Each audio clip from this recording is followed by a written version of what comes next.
तो दोस्तों ये आपका क्वेश्चन है जो कि आपके टैलेंट टैक्स के पेपर के अंदर पूछा गया था क्लास 9 में 8 अक्टूबर वाला पेपर। तो मैथ्स का सेक्शन से ये क्वेश्चन है। इसमें हमें एक्स की वैल्यू दे रखी है ए minus B upon A plus B, Y की वैल्यू दे रखी है बी माइनस सी अपॉन बी प्लस सी, ऐसे जेड की वैल्यू, और हमसे इस एक्सप्रेशन की वैल्यू पूछी है।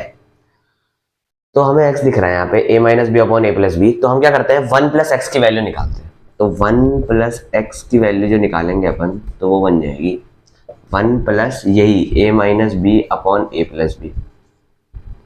डिनोमिनेटर सेम करेंगे तो ये बन जाएगा ए प्लस बी प्लस ए माइनस बी अपॉन में आ जाएगा पूरे के ए प्लस बी।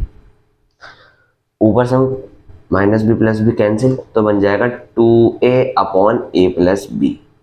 ठीक, ऐसे ही जब हम वन माइनस एक्स की वैल्यू निकालेंगे तो वो आ जाएगी आपकी two B upon A plus B. जब हम इन दोनों को डिवाइड करें आपस में, इसके अपॉन में हमने चढ़ाया two B upon A plus B. A plus B से A plus B cancel, two से टू कैंसिल, तो वैल्यू क्या आ गई हमारे पास A upon B. One plus X upon one minus X की जो वैल्यू आई वो आई ए अपॉन बी। सिमिलरली जब one plus Y upon one minus Y की वैल्यू निकालेंगे तो वो आ जाएगी बी अपॉन सी। और ऐसे ही one plus Z upon one minus Z की जो वैल्यू आ जाएगी वो आ जाएगी सी अपॉन ए। इन्हीं सबको आपस में मल्टीप्लाई करना है तो कर देते हैं भाई, A upon B into B upon C into A upon sorry C upon A into C upon A. A से ए कैंसिल, बी से बी कैंसिल, सी से सी कैंसिल, तो इस एक्सप्रेशन की जो वैल्यू आ जाएगी इसमें वो आ जाएगी वन। तो दोस्तों ये आपका अगला क्वेश्चन है जो कि आपके टैलेंट टैक्स के पेपर में पूछा गया था। इसमें हमें ये बताया गया है कि P and Q can do a piece of work alone in 10 and 15 days respectively. P 10 days में कर सकता है, Q 15 डेज में। ठीक है, they take the help of R and three together finish the work in 3 days. वो R की help लेते हैं। हमने मान लिया R उस काम को X डेज में कर सकता है, और तीनों ने जब साथ में काम किया तो 3 दिनों में काम खत्म हो गया। अब उसके बाद हमें बताया गया है the total remuneration for the work is 480 rupees. मतलब जो टोटल पैसे दिए उन तीनों को वो 480 रुपए थे। तो अब हमें पूछा गया है find the difference in amount received by R and P. तो आर को जितने पैसे मिले होंगे और पी को जितने पैसे मिले होंगे उनका डिफरेंस बताना है। ठीक है, तो देखो बहुत आसान क्वेश्चन है। पी 10 दिन में कर पा रहा है तो एक दिन में कितना कर पाएगा, 1/10 ऑफ द वर्क। क्यू 15 दिनों में काम कंप्लीट कर पा रहा है, एक दिन में 1/15। आर एक्स डेज में कर रहा है तो एक दिन में 1/x। टोटल 3। अब अगर इन तीनों के एक दिन के काम को मैं जोड़ दूं तो टोटल वर्क जो इन्होंने करा 3 दिन का उसका भी एक दिन का काम आ जाएगा। मतलब अगर मैं 1/10 प्लस 1/15 प्लस 1/x करूं, तीनों का एक दिन का काम, तो जो टोटल वर्क उन्होंने 3 दिन में करा था उसका एक दिन का काम आ जाएगा, मतलब 1/3। इसको अब सॉल्व करते हैं। तो 1/x इज इक्वल्स टू आ गया आपके पास 1/3 माइनस 1/15 माइनस 1/10। एलसीएम ले लेंगे यहाँ से 30, यहाँ पे बचेगा आपका 10 minus 2 minus 3 is equals to आपको बचेगा 5/30। 5 × 5 5 से 30। 1/x 1/6 के बराबर आ गया। तो यहाँ से अगर हम कंपेयर करें तो x की वैल्यू जो आ गई वो आ गई आपके पास 6 डेज।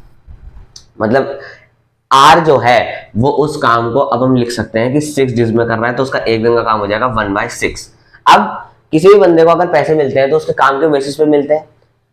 इनका अब सबसे पहले रेशो करते हैं कि किस रेशो में इन्हें पैसे मिल रहे हैं। तो P ratio Q ratio R। अब एक दिन के काम के ये 480 रुपए, तो एक दिन के काम में रेशो निकालेंगे, ये हो जाएगा 1/10 रेशो 1/15 रेशो 1/6। पूरे रेशो को 30 से मल्टीप्लाई कर देते हैं तो इधर बन जाएगा 3:2:5।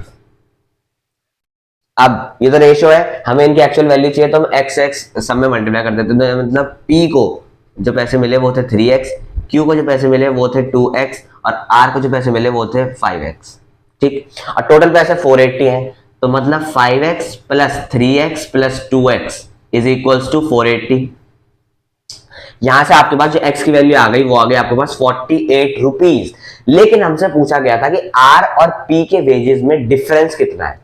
तो r को 5x मिला, p को 3x, डिफरेंस करेंगे तो 5x माइनस 3x होता है आपके पास 2x, और x की वैल्यू है 48, इसमें पुट करेंगे तो 2 × 48 यानी कि आपका जो आंसर हो जाएगा वो हो जाएगा 96 रुपीज। तो दोस्तों ये आपका अगला क्वेश्चन है जो कि आपके करंट टैक्स पेपर में पूछा गया था। इसमें क्या रखा है, P is equal to 3x plus 1, Q is equal to 1/3 of 9x plus 13 and P is 6/5 of Q, find x। तो जब ये मान है ना P is 6/5 of Q, P जो है मतलब 3x प्लस 1 जो है ये है 6/5 ऑफ Q, और Q की वैल्यू है 1/3 इंटू 9x प्लस 13। अभी बड़ी सिंपल सी इक्वेशन बन गई, इसको हम अब सॉल्व कर लेंगे। तो ये बन जाएगा 3 1 3, 3 2 6, 5 को इधर मल्टीप्लाई करा पूरे में, तो ये बन जाएगा 5 से 15x plus 5 is equals to 2 को अंदर मल्टीप्लाई करा 18x प्लस 13 टू 26, 15 को इधर ले गए 26 को इधर ले आए, तो यहाँ से आपके पास बन गया 3x is equals to -26 plus 5 मतलब -21। तो यहाँ से आपकी जो x की वैल्यू आ गई वो आ गई -7, और यही हमसे पूछा था। दोस्तों ये आपका अगला क्वेश्चन है। इसमें आपसे बोला गया है कि in a trapezium ABCD, AB is parallel to DC, angle A ratio angle B, चलो इसे बाद में करते हैं, पहले हम ट्रेपेजियम बना लेते हैं, ठीक है। तो ABCD ट्रेपेजियम है, AB पैरेलल टू DC, तो AB ये बना देते हैं, ये हमने बना दी DC, और ये पैरेलल है एक दूसरे के, और ये हमारा ट्रेपेजियम बन गया ABC और D। Angle A ratio angle D 2:1 है, यानी कि एंगल A 2x मान लिया और एंगल D x मान लिया। Angle B ratio angle C 7:5 है। अब इसमें सोचने वाली बात ये है कि यार दोनों रेशियो अलग हैं, तो दोनों के जो कांस्टेंट टर्म है वो भी हमें अलग अलग लेने पड़ेंगे। अगर आपने इसे भी 7x और 5x ले लिया तो क्वेश्चन गलत हो जाएगा। तो नया रेशियो है, हम नया टर्म लेते हैं, y मान लेते हैं, तो ये बन जाएगा आपका 7y और ये बन जाएगा आपका 5y। अब हमारे पास यही दो पैरेलल लाइन है, एक ट्रांसवर्सल को इंटीरियर एंगल वाले दोनों में लगा देंगे, तो ये इधर से बन जाएगा 2x plus x is equals to आपका बन गया 180 डिग्री, x की वैल्यू आ गई आपके पास 60 डिग्री। हमें angle A minus angle C निकालना है, तो एंगल A है 2x, तो 2x निकाल लेते हैं, 2x बराबर आपका आ गया 60 इंटू 2 मतलब 120 डिग्री, एक चीज आ गई। अब एंगल B एंगल C भी को इंटीरियर एंगल है, तो इसमें भी लग जाएगा भाई साहब हमारा 7y plus 5y is equals to 180 degree, y की वैल्यू कितनी आ गई 15 डिग्री। माइनस एंगल C करना है, एंगल C 5y है, तो 5 से मल्टीप्लाई कर दो, 5y की वैल्यू आ गई 15 5 जा 75 डिग्री।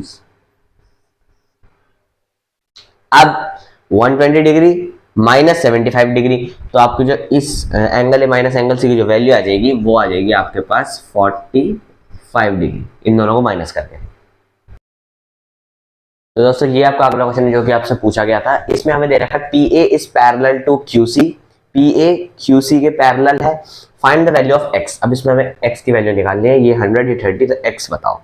तो क्या करते हैं, QC को आगे हल्का सा एक्सटेंड करें, अगर हम ऐसे ही ले जाके यहाँ से हम एक्सटेंड कर दें, तो ये भी एक लाइन सेगमेंट हमने ऐसे आगे एक्सटेंड कर दिया इस रे को, तो अब भी ये पैरेलल ही होगी यार PA के। तो अब हम देख सकते हैं कि दो पैरेलल लाइंस हैं, ये एक ट्रांसवर्सल, ये 100 है, तो ये वाला एंगल भी 100 हो जाएगा। क्यों? क्योंकि भाई ये होंगे कॉरस्पॉन्डिंग एंगल। अब हम इस एंगल की बात करते हैं, तो ये सब ट्रायंगल के अंदर आ जाएगा C। इस पॉइंट को अभी थोड़ी देर के लिए M मान लिया अगर, तो CMB वाले ट्रायंगल के अंदर ये इस वाले को अगर हम कुछ भी मान ले, फॉर एग्जांपल K, तो K की जो वैल्यू आएगी वो एंगल सम प्रॉपर्टी से आ जाएगी आपके पास K बराबर 180 माइनस 100 और माइनस 30, मतलब K की वैल्यू आ गई आपके पास 50 डिग्री।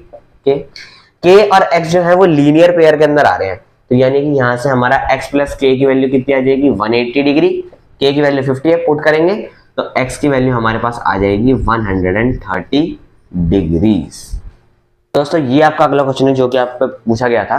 तो इसमें ये बता रखा था कि एक सिलेंडर है जिसकी की हाइट कुछ है, रेडियस कुछ है, हाइट उसकी 10% बढ़ गई, तो हमने हाइट h मान ली, 10% बढ़ी तो 110h अपॉन 100 हो गई नई हाइट, ठीक है। ये हमारा न्यू वाला डेटा हो गया, ये हमारा ओल्ड वाला डेटा हो गया, ठीक। पुराना रेडियस r था, नया रेडियस वो 10% घट गया, मतलब 90r/100 हो गया। अब हमें ये पूछा है कि उसका CSA के साथ क्या होगा, वो इंक्रीज होगा डिक्रीज होगा क्या होगा, ठीक है। तो CSA निकाल लेते हैं। जो हमारा ओल्ड वाले जो क्वांटिटीज थी उनसे अगर हम इसका कर्व्ड सरफेस एरिया निकाल लें, जो हमारे पास फिगर था वो था एक सिलेंडर, तो सिलेंडर का कर्व सरफेस एरिया होता है 2πRh, 2πRh। इसमें तो हमारी डायरेक्ट वैल्यूज आ गई h और r की, तो कोई दिक्कत नहीं हुई। जो नया वाला CSA आएगा उसमें हमारा 2π कांस्टेंट रहेगा, r की जगह हम रखेंगे 90r/100, और h की जगह हम रखेंगे 110h बाय 100, 110h/100। इसमें से अगर हम 2πRh एक तरफ ले लें, 2πRh बचेगा क्या, 90 इंटू 110 अपॉन 100 इंटू 100, 2 0 से 2 0 कैंसिल। ठीक, यहाँ पे हमारा बन जाएगा ये जो नया curve surface area 2πr into 99/100, यानी कि 2πRh भी आएगा यहाँ पे, 2πRh इंटू 99/100। तो यहाँ से हम देख सकते हैं कि पुराना हमारा एरिया 2πRh था, नया एरिया जो कर्व सरफेस एरिया है वो है 2πRh इंटू 99/100। तो हम यहाँ से क्लियरली देख सकते हैं कि जो हमारा कर्व सरफेस एरिया है वो डिक्रीज हुआ है 1% से। तो दोस्तों ये आपका अगला क्वेश्चन है, इसमें हमें बोला गया है 3 numbers are in the ratio, 3 नंबरों का रेशो ये है, sum of their cubes is this, तो find the difference between largest and smallest number. सबसे पहले इस रेशो को ठीक करते हैं, पूरे रेशो को 6 से मल्टीप्लाई कर देंगे तो ये रेशो बन जाएगा 1:3:6। अब इसमें से हमने नंबर बनाए तो नंबर हमारे बन गए x, 3x और 6x। ठीक, सम ऑफ देयर क्यूब्स इज 15616। तो इनके क्यूब करते हैं अब, तो पहले वाले का क्यूब करेंगे तो ये बन जाएगा x cube plus 27x cube plus 6x का क्यूब करेंगे 216x cube is equal to दे रखा है हमें 15616, यानी कि यहाँ से x क्यूब की जो वैल्यू आई वो आ जाएगी 15616 अपॉन में इन सबको जोड़ देंगे तो 216 प्लस 28 करेंगे, 216 प्लस 28 करा हमने, यहाँ पे 4142 तो 244 आ गया अपॉन में। इसको जब आप सॉल्व करेंगे, सॉल्व कर लेना, तो इसके बाद जो आपके पास वैल्यू आ जाएगी वो आ जाएगी 64, यानी कि x क्यूब की वैल्यू जो आ गई वो आ गई 64 को लिख सकते हैं 4 का क्यूब, तो 4 का क्यूब लिख दिया। पावर सेम है तो बेस भी सेम होंगे क्योंकि इक्वल्स टू के इधर उधर है, तो x की वैल्यू यहां से क्या आ गई आपके पास 4 आ गई। हमसे पूछा गया था difference between largest and smallest number. Largest number हमारा 6x है, स्मॉलेस्ट 5x है, इनका डिफरेंस करेंगे 6x माइनस x, मतलब हमारे पास आ जाएगा यहाँ पे 5x। 5x की हमसे वैल्यू पूछे क्योंकि डिफरेंस यही है, तो 4 को 5 से मल्टीप्लाई कर देंगे तो 5 4 जो आपके पास जो वैल्यू डिफरेंस आ जाएगा स्मॉलेस्ट और लार्जेस्ट नंबर में वो आ जाएगा 20।